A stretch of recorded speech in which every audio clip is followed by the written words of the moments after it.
UGC net के history series में आप लोगों का फिर से स्वागत है। तो आज का टॉपिक है दिल्ली प्रशासन पार्ट 1। दिल्ली सल्तनत सैद्धांतिक रूप से किस प्रकार का राज्य था? तो सैद्धांतिक रूप से धर्म प्रधान था। किस शासक ने स्वयं को खलीफा घोषित किया था? तो कुतुबुद्दीन मुबारक खिलजी ने। व्यवहार में दिल्ली सल्तनत किस प्रकार का शासन था? तो निरंकुशवादी था। किस शासक ने कहा था कि हिंदुस्तान को दार उल इस्लाम में बदलना संभव नहीं है? तो इल्तुतमिश ने कहा था। दिल्ली सल्तनत में संप्रभुता के लिए सुल्तान किस पर निर्भर नहीं थे? तो ना तो खलीफा पर ना ही मिल्लत पर, यानी दोनों पर नहीं। किस वंश ने सबसे लंबे समय तक यानी 94 साल तक शासन किया? तो तुगलक वंश ने। किस वंश ने सबसे कम समय तक यानी 30 वर्ष तक शासन किया? तो खिलजी वंश ने। दिल्ली सल्तनत के शासक कौन सी उपाधि धारण करते थे? तो सुल्तान की उपाधि। किस मुस्लिम शासक ने सबसे पहले सुल्तान की उपाधि धारण की? तो महमूद गजनवी ने। मुस्लिम शासकों में उत्तराधिकार का निश्चित नियम किसने लागू किया? तो इल्तुतमिश ने। किस काल को अमीरों का स्वर्ण काल कहा जाता है? तो लोधी काल को। किस शासक के काल को साहूकारों का स्वर्ण काल कहा जाता है? तो मोहम्मद बिन तुगलक के काल को। मध्यकालीन भारत का बौद्धिक इतिहास मुइनुद्दीन चिश्ती से और राजनैतिक इतिहास अलाउद्दीन खिलजी से प्रारंभ होता है, यह कथन किसका है? तो मोहम्मद हबीब का है। किस सुल्तान के काल में सुल्तान की स्थिति अमीरों से बहुत ऊपर नहीं थी? तो इल्तुतमिश के टाइम। बलबन ने राजत्व के किस सिद्धांत को अमीरों से ऊपर रखा? तो बलबन का मानना था कि राजत्व में देवत्व का अंश होता है। किस सुल्तान ने स्वयं को नायब ए खुदाई यानी ईश्वर का प्रतिनिधि घोषित किया? तो बलबन ने। बलबन का राजत्व किस पर आधारित था? तो प्रतिष्ठा, शक्ति, न्याय, भय, उच्च कुलीनता और रक्त की शुद्धता पर, यानी ए और बी दोनों। किस शासक का राजत्व उदार या कल्याणकारी निरंकुशवाद पर आधारित था? तो जलालुद्दीन खिलजी का। किस सुल्तान ने सबसे पहले स्वयं को जिले इलाही घोषित किया? तो बलबन ने। अलाउद्दीन खिलजी के राजत्व में किसे सर्वोच्चता दी गई थी? तो योग्यता और राज्य हित को। किस सुल्तान के अनुसार सुल्तान के शब्द ही कानून थे? तो अलाउद्दीन खिलजी के अकॉर्डिंग। किस शासक ने उलेमा के प्रभाव को अस्वीकार कर योग्यता के आधार पर पद बांटे? तो मोहम्मद बिन तुगलक ने भी और अलाउद्दीन खिलजी ने भी। लेकिन यह जो है उलेमा के प्रभाव से बिल्कुल ही मुक्त था मोहम्मद बिन तुगलक, जब यह सिंहासन पर बैठा था तब। हालांकि बाद में जो है इसने उलेमा की स्वीकृति हासिल की थी। किस शासक ने उलेमा के प्रभाव में काम कर सुल्तान पद की गरिमा कम की? तो फिरोज शाह तुगलक ने। लोदियों का राजत्व सिद्धांत किस पर आधारित था? तो अफगान सरदारों की समानता पर। किस शासक के समय सुल्तान समानों में प्रथम हो गया? तो बहलोल लोदी के समय। किस शासक ने राजत्व पद की गरिमा को फिर से स्थापित करने का प्रयास किया? तो सिकंदर लोदी ने। दिल्ली सल्तनत की प्रशासनिक व्यवस्था किस पद्धति पर आधारित थी? तो अरबी फारसी पद्धति पर। दिल्ली सल्तनत का सैनिक संगठन किस पद्धति पर आधारित था? तो तुर्क मंगोल पद्धति पर। ये देखो यहाँ जो प्रशासनिक व्यवस्था है वो अरबी फारसी, लेकिन सैनिक संगठन जो है वो तुर्क मंगोल पद्धति पर, क्योंकि वो लोग जो है सैनिक को भी जो है दशमलव प्रणाली पर जिस तरह से मंगोल रखते थे उसी तरह से पहले 10, फिर 100, फिर 1000 इस तरह से रखते थे। सैनिक संगठन में केंद्रीय शासन का प्रधान कौन होता था? तो सुल्तान। सुल्तान की सर्वोच्च परामर्शदात्री परिषद को क्या कहा जाता था? तो मजलिस ए खास। अमीर या उमड़ा वर्ग को किस नाम से जाना जाता था? तो अहल ए शमशीर। नायब ए मुमालिक का पद किसने सृजित किया था? तो बहराम शाह ने। सल्तनत काल का तीसरा और अंतिम नायब कौन था? तो मलिक काफूर था। दीवान ए विजारत किस विभाग का नाम था? तो राजस्व विभाग का। दीवान ए अर्ज किस विभाग का नाम था? तो सैन्य विभाग का। दीवान ए इंशा किस विभाग का नाम था? तो शाही पत्राचार विभाग का। दीवान ए रसालत किस विभाग का नाम था? तो विदेश विभाग एवं धार्मिक विभाग का। दीवान ए अमीर कोही नामक कृषि विभाग की स्थापना किसने की थी? तो मोहम्मद बिन तुगलक ने। किस सुल्तान के समय वजीर की शक्तियां निम्नतम बिंदु पर पहुंच गई? तो बलबन के समय। वजीर के पद का स्वर्ण काल किस काल को माना जाता है? तो तुगलक काल को। फिरोज तुगलक के समय वजीर का पद किस स्थान पर पहुंच गया था? तो अपने चरम पर पहुंच गया था। इल्तुतमिश का वजीर कौन था? तो फक्र मुदब्बिर। अलाउद्दीन खिलजी का वजीर कौन था? तो देखो इसमें जो है ख्वाजा खातिर भी दिया हुआ है और मलिक काफूर भी दिया हुआ है। इस वजह से जो है ये क्वेश्चन थोड़ा सा गलत है, क्योंकि पहले जो है ख्वाजा खातिर ही था। जलालुद्दीन खिलजी के टाइम पे भी जो है ख्वाजा खातिर था और अलाउद्दीन खिलजी के टाइम भी ख्वाजा खातिर था। बाद में मलिक काफूर को बनाया गया। तो इसीलिए इसका आंसर जो है, वैसे तो बुक में मलिक काफूर ही दिया गया है, लेकिन फिर भी एक बार जो है मतलब इतना कंफर्म रखो कि दोनों ऑप्शन में नहीं दिया जाएगा, कोई एक ही दिया जाएगा और ज्यादातर चांस है कि ख्वाजा खातिर ही रहेगा। मोहम्मद बिन तुगलक का वजीर कौन था? तो ख्वाजा जहां या अहमद अयाज ही उसका नाम था। फिरोज तुगलक का वजीर कौन था? तो खाने जहां तेलंगानी उर्फ मलिक मकबूल। किस सुल्तान ने दीवान ए वकूफ नामक विभाग की स्थापना की थी? तो जलालुद्दीन खिलजी ने। और ये क्या करता था कि जो व्यय होता था, जो खर्चा होता था, उसका देखरेख करता था। दीवान ए वकूफ विभाग का मुख्य कार्य क्या था? तो व्यय के कागजातों की देखभाल करना। वही जो मैंने बताया, व्यय मतलब खर्च जो होता था। बर्मी के अनुसार एक बुद्धिमान वजीर के बिना राजत्व व्यर्थ है, यह कथन किस पर जोर देता है? तो वजीर के पद के महत्व पर। दीवान ए अर्ज को और किस नाम से जाना जाता था? तो रावत ए अर्ज। दीवान ए अर्ज विभाग का प्रधान कौन होता था? तो आरिजे मुमालिक। आरिजे मुमालिक का मुख्य कार्य क्या था? तो सैनिकों की भर्ती और वेतन निर्धारण। क्या आरिजे मुमालिक प्रधान सेनापति होता था? तो नहीं, सेना का प्रधान सेनापति खुद सुल्तान होता था। दीवान ए इंशा विभाग का प्रधान कौन होता था? तो इंशा ए मुमालिक या फिर दबीर ए मुमालिक। किस विभाग को मिनहाज दीवान ए अशराफ कहता है? तो मिनहाज जो है एक इतिहासकार है, वो दीवान ए इंशा को ही दीवान ए अशराफ कहता है। सल्तनत काल में न्याय विभाग का प्रधान कौन होता था? तो काजी उल कुजात। कौन सा पदाधिकारी धार्मिक विभाग का प्रधान था? तो सदर उस सुदूर। किस कर पर सदर उस सुदूर का अधिकार था? तो जकात पर। बड़े नगरों के न्यायाधीशों को क्या कहा जाता था? तो अमीर ए दाद।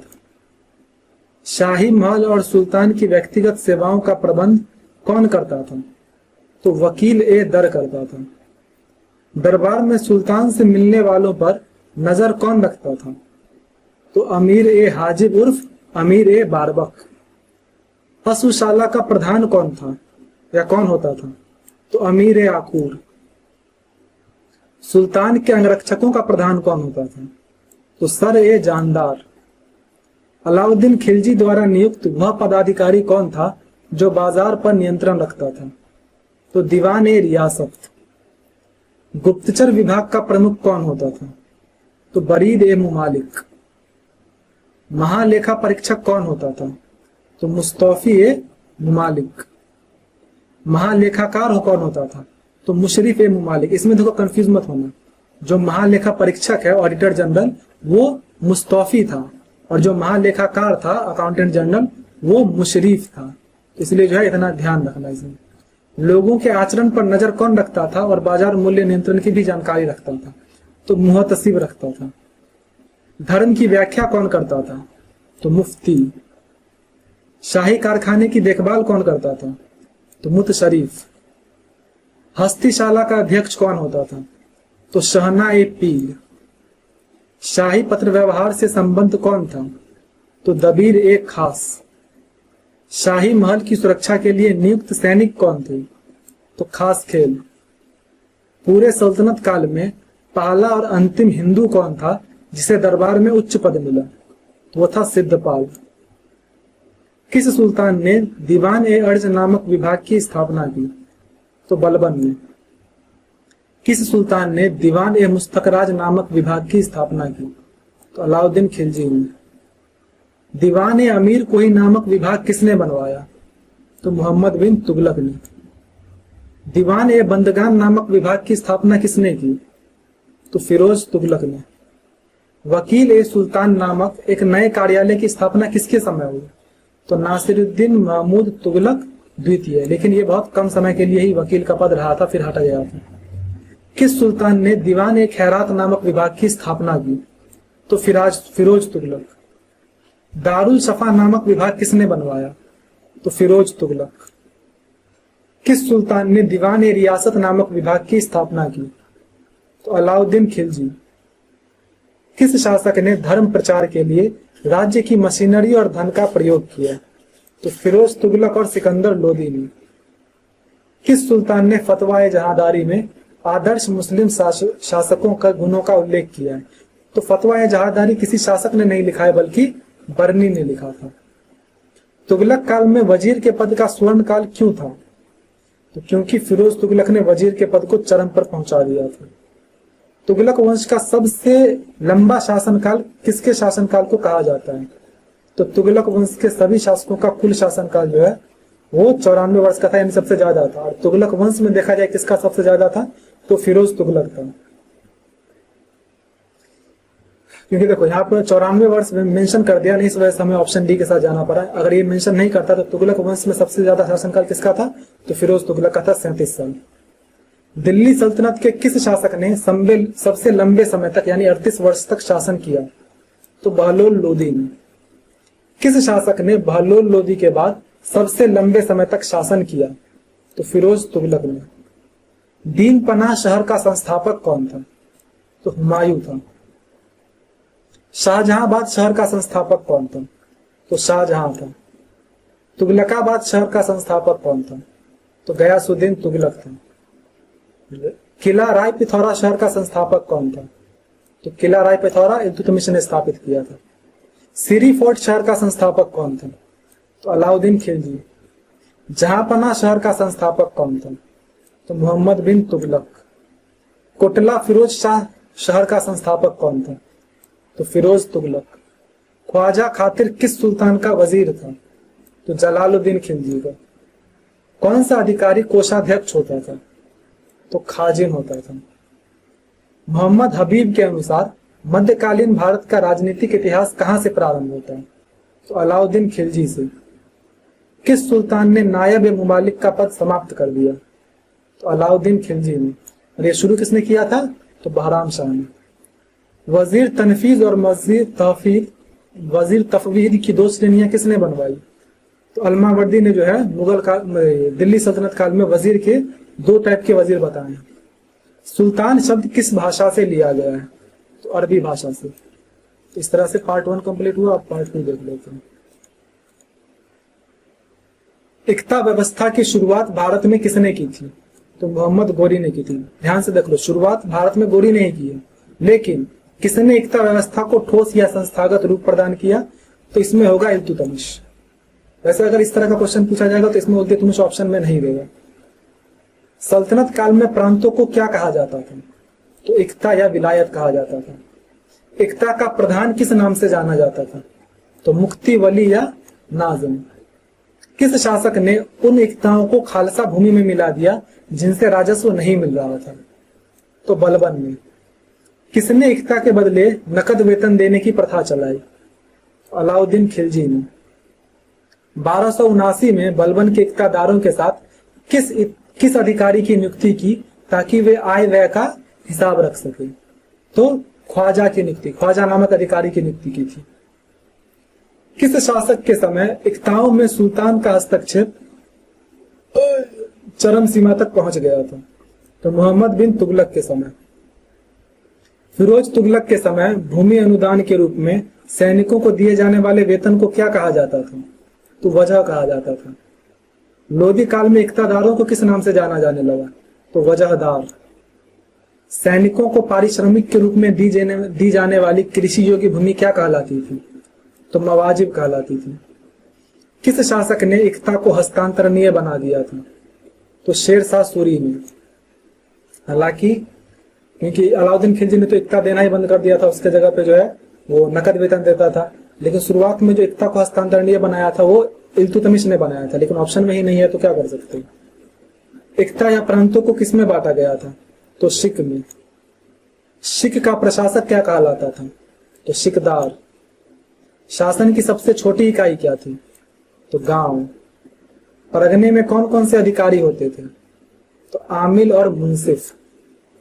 गांव के कौन से अधिकारी वंशानुगत होते थे, तो चौधरी, खूत और मुकद्दम।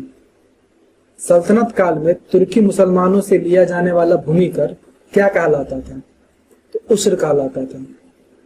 गैर मुस्लिमों से लिया जाने वाला भूमि कर क्या कहलाता था, तो खराज कहलाता था। मुसलमानों पर उनकी संपत्ति के 2.5% की दर से लिया जाने वाला धार्मिक कर क्या था, उसका नाम क्या था, तो वो था जकात। गैर मुस्लिमों से लिया जाने वाला धार्मिक कर जिसके बदले उनके जीवन और संपत्ति की सुरक्षा होती थी क्या कहलाता था, तो जजिया। भारत में सबसे पहले जजिया किसने वसूल किया था, तो एमबीके यानी मोहम्मद बिन कासिम। किस शासक ने ब्राह्मणों से भी जजिया वसूल किया, तो फिरोज शाह तुगलक ने। लूट और भूमि में गड़े खजाने में राज्य का 1/5 हिस्सा क्या कहलाता था, तो खुम्स कहलाता था।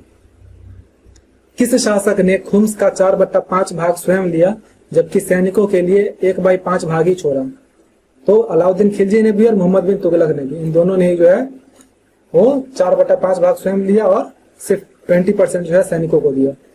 सुल्तान के प्रत्यक्ष अधिकार में रहने वाली भूमि क्या कहलाती थी, तो खालसा भूमि। ठेकेदारी पर राजस्व वसूली को क्या कहा जाता था, तो मुक्ता या इजारेदारी। भूमि की पैमाइश को क्या कहा जाता था, तो मसाहत। भूमि पैमाइश की मानक इकाई क्या थी, तो बिस्वा थी, जो कि बीघा का 20वां हिस्सा थी। अधिशेष भू राजस्व क्या कहलाता था, तो फवाजिल। गृह कर और चरागाह कर जैसे अतिरिक्त करों को क्या कहा जाता था, तो अबवाब। अधीनस्थ यानी पराजित भारतीय राजाओं से प्राप्त खराज क्या कहलाता था, तो खिदमती। यदि किसी व्यक्ति की मृत्यु बिना उत्तराधिकारी छोड़े ही हो जाती थी तो उसके संपत्ति को सरकारी कोष में जमा कर लिया जाता था, तो उस संपत्ति को क्या कहा जाता था, तो तरकात कहा जाता था। दिल्ली सल्तनत काल में मुकद्दम, चौधरी, खूत जैसे मध्यस्थ वर्ग किसानों से उपज का जो हिस्सा लेते थे उसे क्या कहते थे, तो किस्मत खोती। किस शासक ने बकाया भू राजस्व वसूल करने के लिए दीवान ए मुस्तकराज नामक विभाग की स्थापना की, तो अलाउद्दीन खिलजी ने। किस शासक ने खाद्यान्नों पर से जकात हटा दिया, तो सिकंदर लोदी ने। गयासुद्दीन तुगलक ने किस आधार पर लगान वसूल करना फिर से शुरू किया, तो बटाई आधार पर। कौन सा सुल्तान पहला था जिसने सिंचाई के लिए नहरें खुदवाई, तो गयासुद्दीन तुगलक। मोहम्मद बिन तुगलक ने कृषकों को दिए जाने वाले ऋण को क्या कहा था, तो तकावी या सौंधार। किस शासक ने इक्ता को फिर से वंशानुगत कर दिया और उनके स्थानांतरण पर रोक लगा दी, तो फिरोज तुगलक ने। कौन सा सुल्तान पहला था जिसने सिंचाई कर यानी हावे शर्ब लगाया, तो फिरोज तुगलक ने। सल्तनत का सैन्य संगठन किस पद्धति पर आधारित था, तो तुर्की और मंगोल पद्धति पर। सैन्य विभाग को क्या कहा जाता था, तो दीवान ए अर्ज। दीवान ए अर्ज की स्थापना किसने की थी, तो बलबन ने।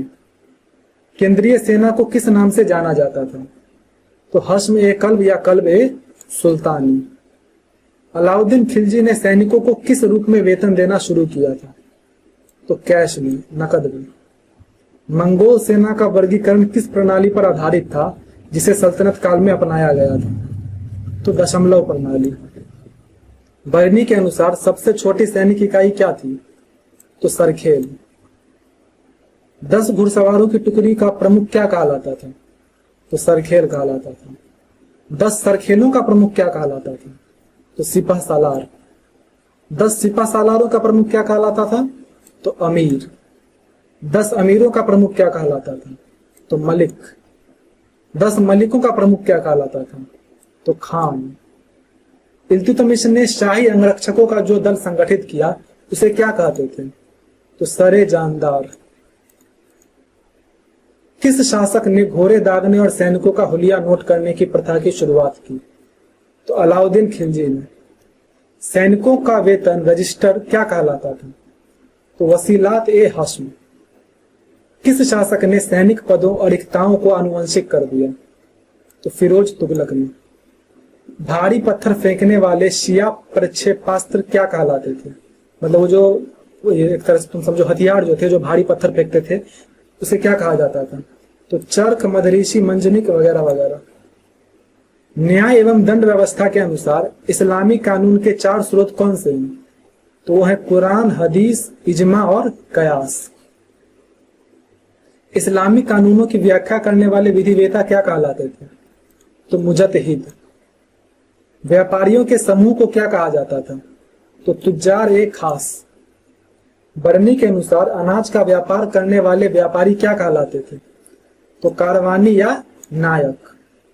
बंगाल का कौन सा स्थान कच्चे रेशम और मलमल के लिए प्रसिद्ध था? तो सोनार गांव और मुर्शिदाबाद। गुजरात का कौन सा स्थान व्यापारियों का तीर्थ स्थल था? तो अनिलवाड़ था। मतलब दिल्ली सल्तनत काल की बात की जा रही है। दिल्ली सल्तनत में कौन सा था? तो अनिलवाड़ था। दिल्ली सल्तनत काल में सर्वाधिक आयात किस वस्तु का होता था? तो दास का भी और घोड़ों का भी। भारत में चरखे का चलन किस सदी में हुआ? तो 12वीं से 14वीं सदी के बीच। चरखे का पहला साहित्यिक प्रमाण किस पुस्तक में मिलता है? तो फुतुह उस सलातीन में। रुई निकालने का औजार पिंजन या नदाफ किसने शुरू किया था? तो तुर्कों ने। भारत में कागज पर लिखी सबसे पुरानी पांडुलिपि कहाँ मिली है? तो गुजरात में।